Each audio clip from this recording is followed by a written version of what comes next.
আমার অন্তরে বাহিরে নিরখি তোমারে মনোমাঝে অন্তর জানি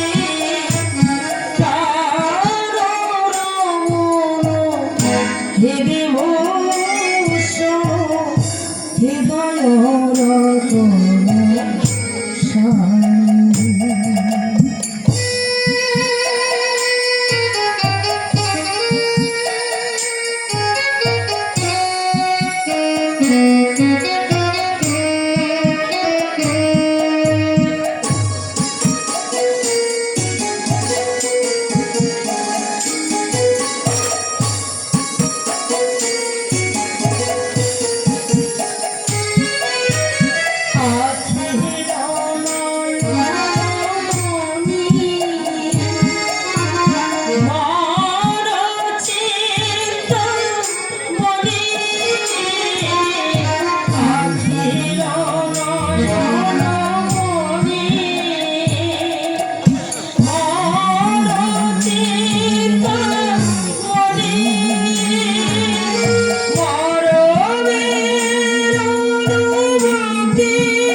ছড়াই ঢুকে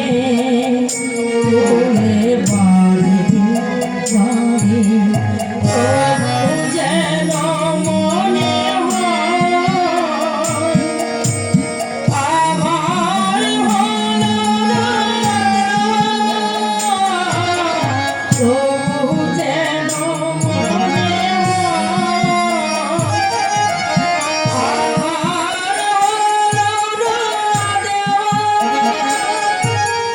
বিচ্ছেদ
বলো না গো, তোমার ফিরতে এত দেরি হলো কেন? কোনো বিপদে পড়েছিলে নাকি? আরে পড়লেও তোমার মতো কল্যাণময়ী স্ত্রী যার গর্ভে আর ধর্ম যার একমাত্র ব্রত, বিপদকে তাকে বেশিক্ষণ আটকে রাখতে পারেন?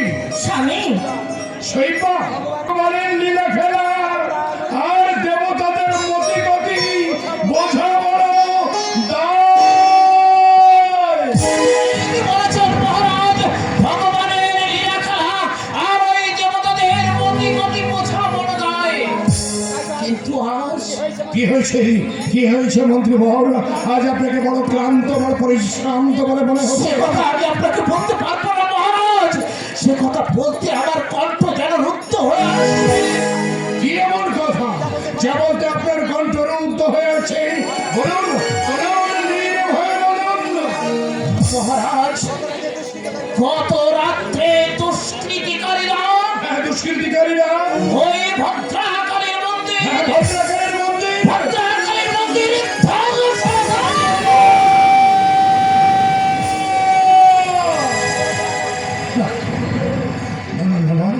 এই কিছুতেই হতে পারে না, এ আমি কিছুতেই বিশ্বাস করতে পারছি না। বরং তো মন্ত্রী বল, আমি শুনছি না তো। না মহারাজ, না, আপনি ভুল শুনছেন না। আপনি ঠিক শুনছেন মহারাজ। ভূত মুখে ভোর রাত্রে সংবাদ শুনবার পর আমি উল্কার গতিতে সেখানে ছুটে গিয়েছিলাম। গিয়ে দেখি ধুলোর সঙ্গে পুরো মন্দিরটা একেবারে পয়সে গেছে।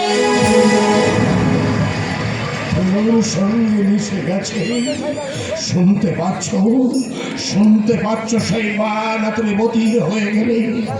রাজা হরিশ্চন্দ্রের রাজ্যে আপন জনের মধ্যে চলছে মহা ষড়যন্ত্র। সত্যি সত্যি আমি একজন অক্ষম রাজা। স্বামী, এই রাজ্য পরিচালনা হাজার আমার সাথে না। মহারাজ, একটিবার তাকে দেখুন তরগুদেব পূর্বের সূর্য করছে নদীতে ভাবিত হয়েছে কিনা। সরকারে এই সরকারে অবশ্যই কিনা মহারাজ। সেই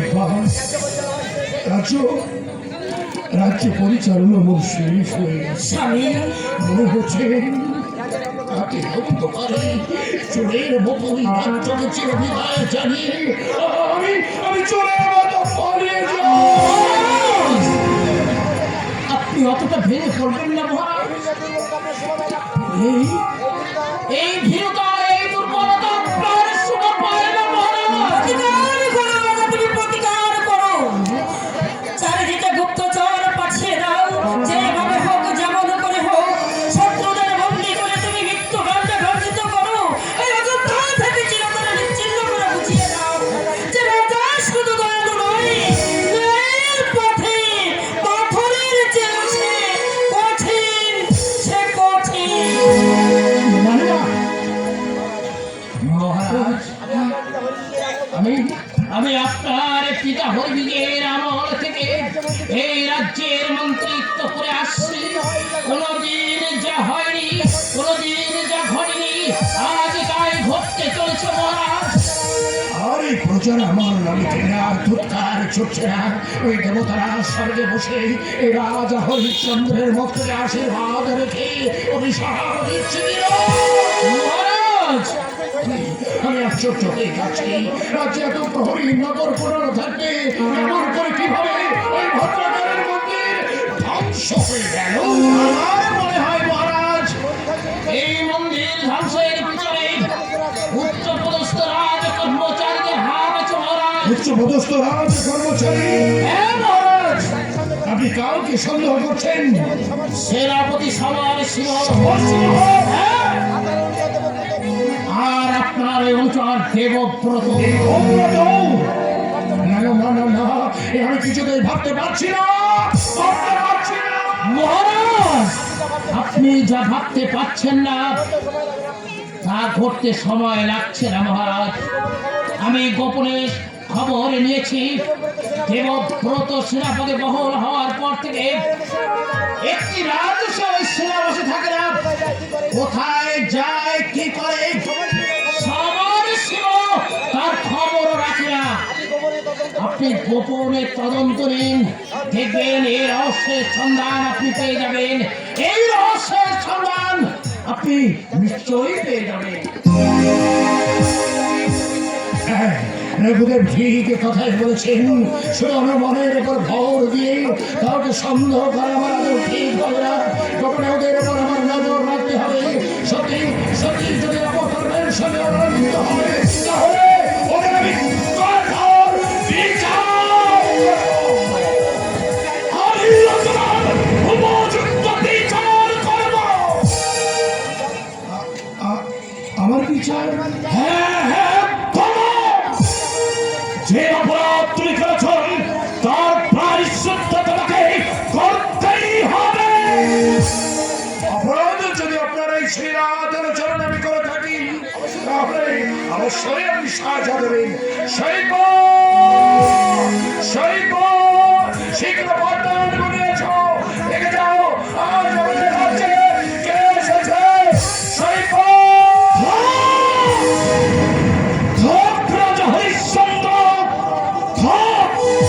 আমি তোমার অতীত গ্রহণ করার জন্য এসেছি তোমার কাছে কৈফিয়ত তলব করতে। কিসের কৈফিয়ত মহর্ষি? আপনার সামান্য ভুলের কৈফিয়ত মহারাজ। তোমার কাছে সামান্য ভুল মনে হলো ও আমার মহা ভুল করেছে আমার কাছে। বলুন বলুন মহর্ষি, বলুন কি আমার অপরাধ? মহারাজ হরিশ্চন্দ্র, তুমি এখানে আমার পুষ্পদান গিয়েছিলে, আর গিয়েছিলে এই যদি কেনই বা তুমি আমার বন্দীদেরকে মুক্ত করে দিলে। কেউ যদি বন্দী হয় আর তাকে কি মুক্ত তোমার কাছে আমি কৈফিয়ত চাইনি, কৈফিয়ত চেয়েছি আমি রাজা হরিশ্চন্দ্রের কাছে। সেই উত্তর দেবে। ঠিক আছে, আমি হরিশ্চন্দ্র আমার প্রশ্নের উত্তর দাও। ওরা আপনার বন্দিনী কিনা আমি জানি না মহর্ষি। আপনার যোগ্য অনুষ্ঠানে আপনার দেওয়া কর্তব্য আমি পালন করছিলাম। আপনার দ্বার রক্ষায় আমার একমাত্র কর্তব্য, তাই তো আপনার যজ্ঞের দ্বার রক্ষক হিসেবে আমি দ্বার পাহারা দিচ্ছিলাম। এমন সময় আমি শুনতে পেলাম কোথা থেকে যেন আওয়াজ আসছে তিনটা নারীর কণ্ঠে। আমি শুনতে পেলাম তারা বলছে বাঁচাও বাঁচাও বাঁচাও বলে তারা আত্মনাদ করছে। এই তৎক্ষণাৎ আমি ছুটে গিয়ে আমি তাকিয়ে দেখি তিন নারী লতার সঙ্গে পেঁচিয়ে আছে। তাই তাই চিৎকার করছে। তাই আমি তুমি তাদেরকে মুক্ত করে দিয়ে মহত্ব দেখালে। তাই না রাজা হরিশ্চন্দ্র? মহারাজ ঠিক কাজটি করেছেন। এতে মহারাজের কোনো অপরাধ নেই। এটা আমার অহংকার বা মহত্ব নয় মহর্ষি। অসহায় বিপন্ন ছেলে আমি তাদের মুক্ত করেছি মাত্র। আমি আমার ধর্ম রক্ষা করেছি। আমার সাধনায় বিঘ্ন সৃষ্টি করে তুমি তোমার ধর্ম পালন করেছ। জানো জানো কাদেরকে তুমি মুক্ত করে দিয়েছ, কিবা তাদের পরিচয়? না মহর্ষি, আমি জানি নারী শুধু নারী। আদি বর্ণকে উদ্ধার করা মানুষের মহাধর্ম। নারী নারী নারী সামান্য নারী মনে করে তুমি যাদেরকে মুক্ত করে দিয়েছ। জানো জানো তারা কারা? না মহর্ষি, তারা হলো সৃষ্টি মহাপ্রলয়ের প্রতীক। আমি তাদেরকে বন্দী করে দিয়ে আমি আমার ত্রিবিদ্যা সাধনে ব্রতী হয়েছিলাম। আর তুমি তাদেরকে সামান্য নারী মনে করে দিয়ে তুমি তাদেরকে মুক্ত করে দিলে।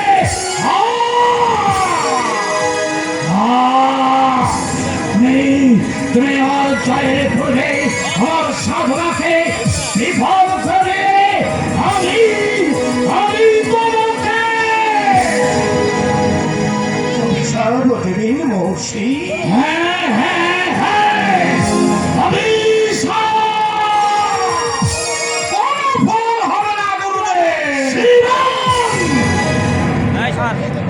আপনি যতই বিচলিত ক্রোধান্বিত হন না কেন মহর্ষি, আমি কোনো অনুতাপ করবো না। কারণ জ্ঞানত আমি আপনার শ্রীরাতুল চরণে কোনো অন্যায় বা অপরাধ করিনি, যার জন্য আপনার এই চরণ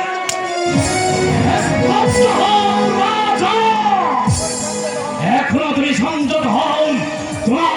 তোমার এই পাপের প্রায়শ্চিত্ত করার জন্য আমার কাছে ক্ষমা প্রার্থনা করার উচিত ছিল।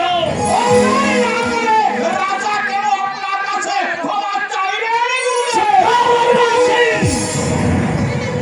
শিবালী তো ঠিকই বলেছি, আমি আপনার শ্রীরাতুল চরণে এমন কোনো অন্যায় বা অপরাধ করিনি, যার জন্য করে আপনার কাছে আমার ক্ষমা চাইতে হবে। আমি শুধু আমার রাজধর্ম পালন করেছি মাত্র। রাজধর্ম, রাজধর্ম, রাজধর্ম, বাবার শুনে একই কথা, রাজধর্ম। বড় রাজা হরিশ্চন্দ্র কে কি ধর্ম অবলম্বন করে তুমি এই সিংহাসনে বসেছ? নিরন্মতি অন্যদান, নিরাশ্রয়কে আশ্রয় দান, দুষ্টের দমন, সৃষ্টের পালন, আর প্রার্থীর প্রার্থনা মঞ্জুর করা। সাধু সাধু, সত্যি আপনি ধার্মিক রাজা, আমার গুরুদেবের মতো কিছুটা তুই কথা উচ্চারণ করলে আমি তোকে বহিষ্কার করব। শোনো রাজা হরিশ্চন্দ্র, এই যদি হয় তোমার ধর্ম, তাহলে আমি রাজশ্রী বিশ্বামিত্র, আমি তোমার কাছে প্রার্থী। বলুন মহর্ষি, আপনি আমার কাছে কি প্রার্থী? আচ্ছা, এখন এই মুহূর্তে এখানে দাঁড়িয়ে আপনি যা চাইবেন আমি ইচ্ছামতো সানন্দে আমি আপনার শ্রীরাতুল চরণে কিন্তু আমি যা চাইব সেটা দিতে তোমার ওই বুকখানা কেঁপে উঠবে না তো? আমার এই মস্তকে যেন ভদ্রাঘাত হয়। শোনো রাজা হরিশ্চন্দ্র, আমি চাই রেখে দুটো বলছেন কেন? একবার সোজাসুজি বলে গেল। আপনি নিঃসংকোচ বলুন মহর্ষি। শোনো রাজা হরিশ্চন্দ্র, আমি চাই তোমার এই রাজ্য তথা সশগরা ধর্মীর আধিপত্যের ভার।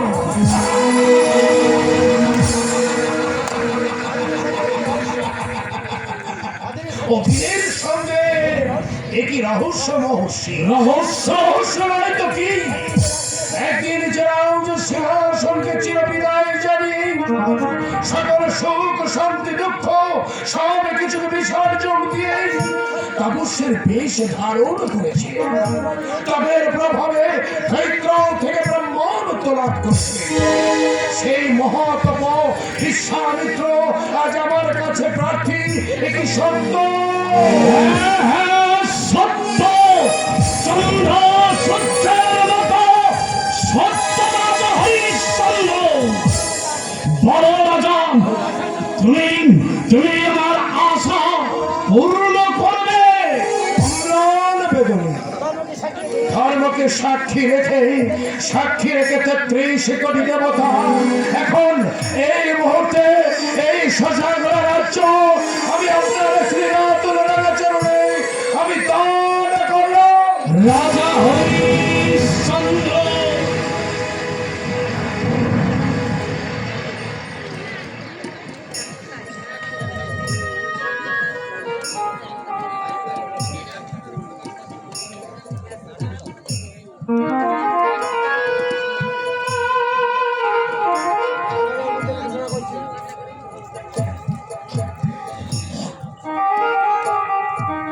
এখন এই মুহূর্তে আমি ঘোষণা করছি, এই এই শশাধরা রাজ্যে রাজা আমি নই।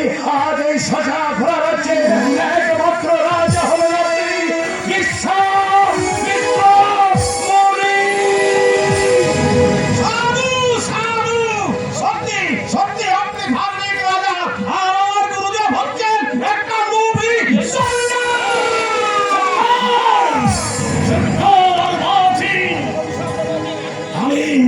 আমি তোকে অভিশাপ মহর্ষি, শিবায়নকে দয়া করে আপনি অভিশাপ দেবেন না।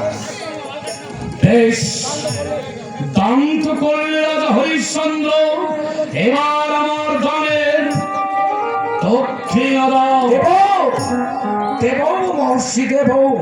এক কথায় যখন গোটা রাজ্যটা আপনার হাতে ভেঙে চলবে আমি সবে দিতে পেরেছি, তবে দক্ষিণে দিতে আর বাকি কি? আপনি সরকার অপেক্ষা করুন, আমি যাচ্ছি, দুর্বার গতিতে চলে যাচ্ছি। এখন এই রাজ করতে আপনার দক্ষিণে দিয়ে তবে আমি ফিরব।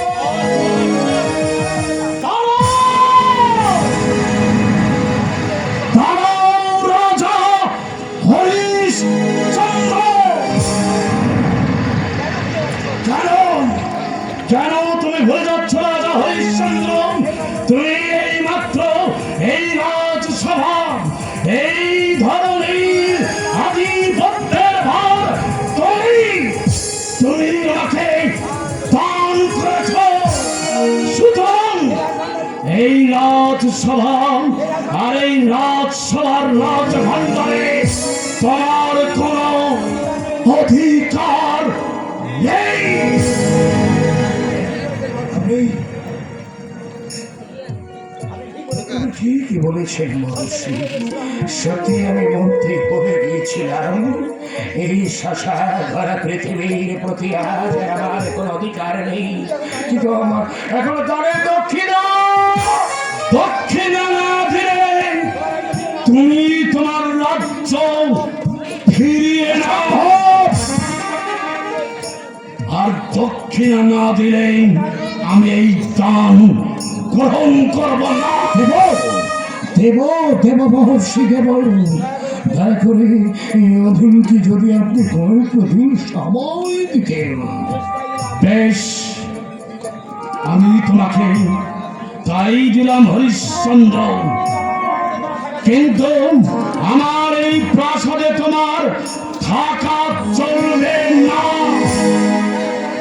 আর এটাই আমার আদেশ। হরিশ্চন্দ্র, কাল সূর্যাস্তের পূর্বে তুমি তোমার স্ত্রী পুত্রকে নিয়ে এক বস্ত্রে এই প্রাসাদ ছেড়ে চলে যাবে।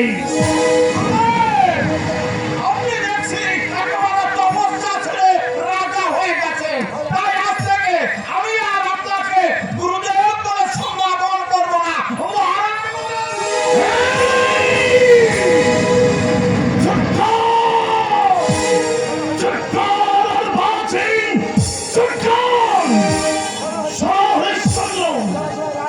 যার সময় তুমি তোমার এই রাজ আভরণ, রাজ পরিচ্ছদ, এমনকি অযোধ্যার একটা কানা করেও তুমি সঙ্গে নিতে পারবে না। তাই হবে মহর্ষি, তাই হবে। আপনার আদেশ আমি অক্ষরে অক্ষরে পালন করব। সেই সঙ্গে তুমি আরো একটা কথা মনে রেখো হরিশ্চন্দ্র, 1 মাসের মধ্যে আমার দক্ষিণা চাই, আর না হলে তোমার রাজ্য তুমি ফিরিয়ে নেবে। দাঁড়িয়ে রয়েছে তোমার বাঁচি, এসো। হরিশ্চন্দ্র, আমার কথা ভুলে গেলে তোমার জীবনের নামই আনবো আমি অমাবস্যার অন্ধ